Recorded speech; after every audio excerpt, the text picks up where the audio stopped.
अस्सलाम अलैकुम दोस्तों, आज का मेरा मौजू है अनियाकोपुर शहर का किस्सा।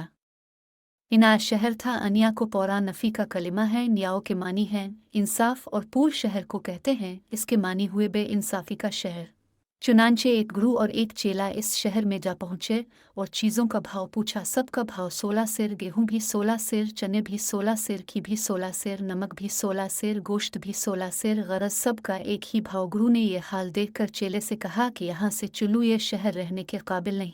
यहाँ खरे खूटे सब एक भाव मिलते हैं। चेला ने कहा, हम तो यहाँ रहेंगे, घी खाएंगे, ताकत आएगी हर चंद। गुरु ने समझाया मगर उसने एक ना मानी। खैर, एक अरसा तक वहाँ रहे, इफरात से सब चीज़ें मिले। चेला खा खा कर खूब मोटा हुआ। एक दफ़ा इत्तेफाक से ऐवान शाही पर पहुँचे।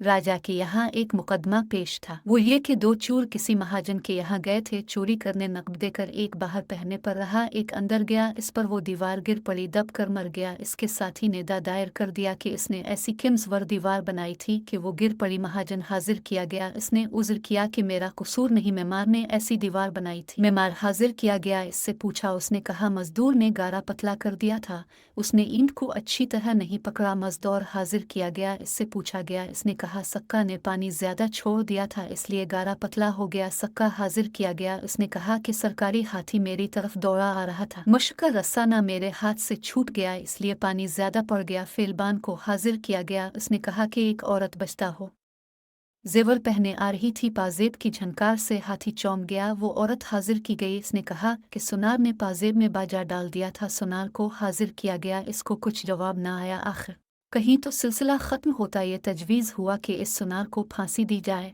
इसको फांसी पर ले गए और गिले में फांसी डाली। इसकी गर्दन बहुत पुतली थी कि हल्का इसके गिले में बराबर ना आया। हल्का था बड़ा। जल्लाद ने आकर कहा कि हल्का उसके गिले में नहीं आता। इस पर यह तजवीज़ हुआ कि किसी मोटे शख्स को दी दो। तलाश हुई तो सिवाय चेला साहिब के इतना मोटा और कोई ना मिला। इसको पकड़ कर ले गए। उन्होंने गुरुजी से कहा कि मैं क्या करूं? गुरुजी ने कहा, भाई मैंने तो पहले ही कहा था कि यह शहर रहने के काबिल नहीं, मगर तो ने ना माना, अब किए को भगत। चेले ने कहा, हुजूर किसी तरह बचाइए, कुछ तो कीजिए, आखिर आपका बच्चा हूं। गुरु ने तदबीर निकाली, आपस में झगड़ना शुरू किया। गुरु कहे कि मुझे फांसी दो और चेला कहे कि मुझे फांसी दो। खूब झगड़े, यहाँ तक कि राजा तक नौबत पहुंची। राजा ने पूछा, क्या बात है? गुरु ने कहा कि ये एक साथ है कि जो कोई इस साथ फांसी में चढ़े तो सीधा बिकंठ को जाए, इसलिए हम झगड़ते हैं कि फिर ऐसी साथ ना मिलेगी। राजा ने कहा कि फिर इससे बेहतर मौका कहाँ नसीब होगा, हमें फांसी दे दो। चुनांचे इस मनहूस को फांसी दे दी गई। ऐसे राजा को फांसी ही देना अच्छा। पाप कटा खस कम जहाँ पाक। यह किस्सा था इन न्याओपुर का। बहुत से लोग मुसलमान होकर ऐसी ही सल्तनत समझते हैं खुदा की जैसी। इन न्याओपुर की हुकूमत के कोई कायदा और कानून ही नहीं, अंधाधुंध मामला है जिसके कुछ उसूल ही नहीं हासिल।